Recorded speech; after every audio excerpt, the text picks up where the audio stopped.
అయితే ప్రధానంగా ఈరోజు 1:100 అనే ఇష్యూ ఎంత బర్నింగ్ ఇష్యూ అంటే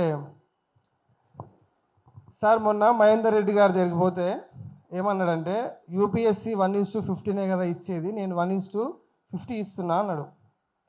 మరి యూపీఎస్సీ లాగా వీళ్ళు ప్రతి సంవత్సరం క్యాలెండర్ ఇస్తున్నారా సార్?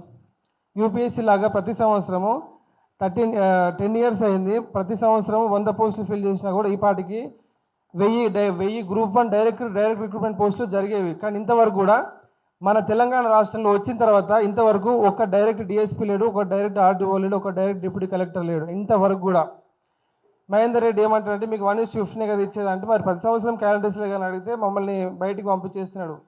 అయితే ఇదే 1:100 విషయం మీద బట్టి విక్రమార్క గారేమో సిఎల్పి ఉన్నప్పుడు ఒక మాట మాట్లాడుతున్నారు, మొన్న ఆయన దగ్గరికి పోతే తీసి పడేసినట్టు మాట్లాడుతున్నాడు.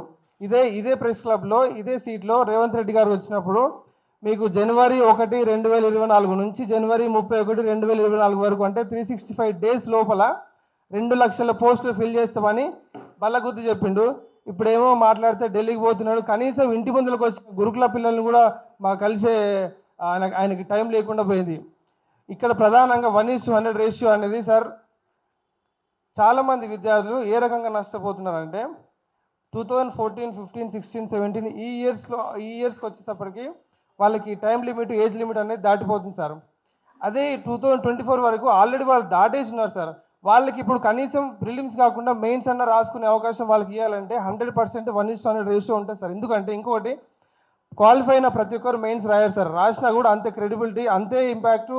సీరియస్గా గ్రూప్ 1 ప్రిపేర్ అయ్యే ఆస్పిరెంట్స్కి వాళ్ళ గ్రూప్ 1:100 రేషియో అనేది చాలా చాలా న్యాయబద్ధమైన డిమాండ్ సార్. ఎందుకంటే 2 సార్లు ఆల్రెడీ ఒకసారి పేపర్ లీక్ అవ్వడం, ఒకసారి బయోమెట్రిక్ లేక just 1 crore amount of rupees లేక పోయినసారి జనార్దన్ రెడ్డి ఆ పేపర్ క్యాన్సిల్ చేయడం జరిగింది సార్, హైకోర్టులో ఇష్యూ రేజ్ చేస్తే.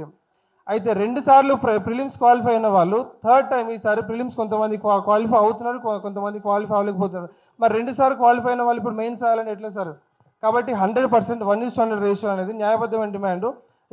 వి request the honourable government, Shri Revanth Reddy గారు అండ్ ఆల్సో మహేందర్ రెడ్డి గారు, TGPS chairman, to please acknowledge our request and 1:100 ratio దయచేసి తీయమని అడుగుతున్నాను. Thank you sir. అయితే ఉద్యోగాలు ఉన్నాయో అవి పోస్టుల పెంపకం కూడా జరుగుతుంది, సమయం కూడా కావలసినంత ఇవ్వడం జరుగుతుందని చెప్పి ఆ రోజు రేవంత్ రెడ్డి గారు మాట ఇవ్వడం జరిగింది. వాటికి కట్టుబడి మాత్రమే తెలంగాణ రాష్ట్రంలో నిరుద్యోగులు ఎలక్షన్స్లో పార్టిసిపేట్ చేయడం జరిగింది.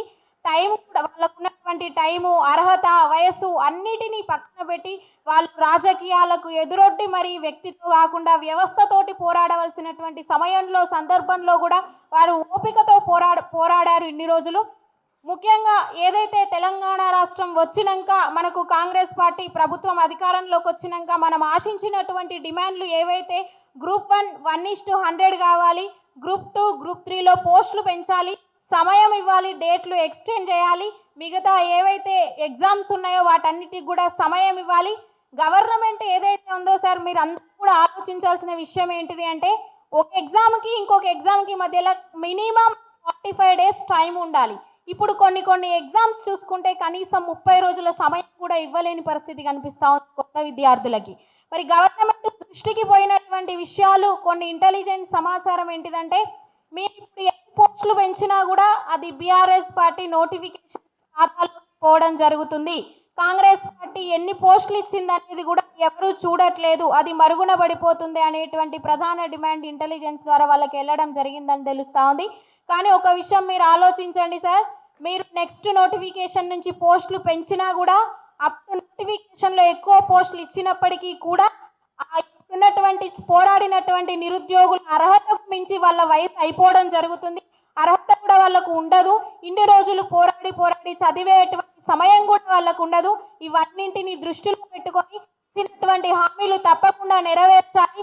ఏదైతే ప్రభుత్వాన్ని గద్దెదించడంలో కీలక పాత్ర వహించినటువంటి నిరుద్యోగులను ఈరోజు దిశానిర్దేశనం చేసి ముందుకెళ్లాల్సినటువంటి బాధ్యత ప్రభుత్వం మీద ఉందని కూడా గుర్తు చేయాల్సినటువంటి బాధ్యత ఈరోజు తెలంగాణ ఉద్యమంలో కావచ్చు, తెలంగాణ ఆటపాటలో కావచ్చు, విద్యార్థులను ముందుండి నడిపిస్తున్నటువంటి ఎందరో ఉద్యమకారులకు భుజాలపైన ఈ బాధ్యత ఉందని మేము గుర్తు చేస్తా ఉన్నాం సార్. Thank you.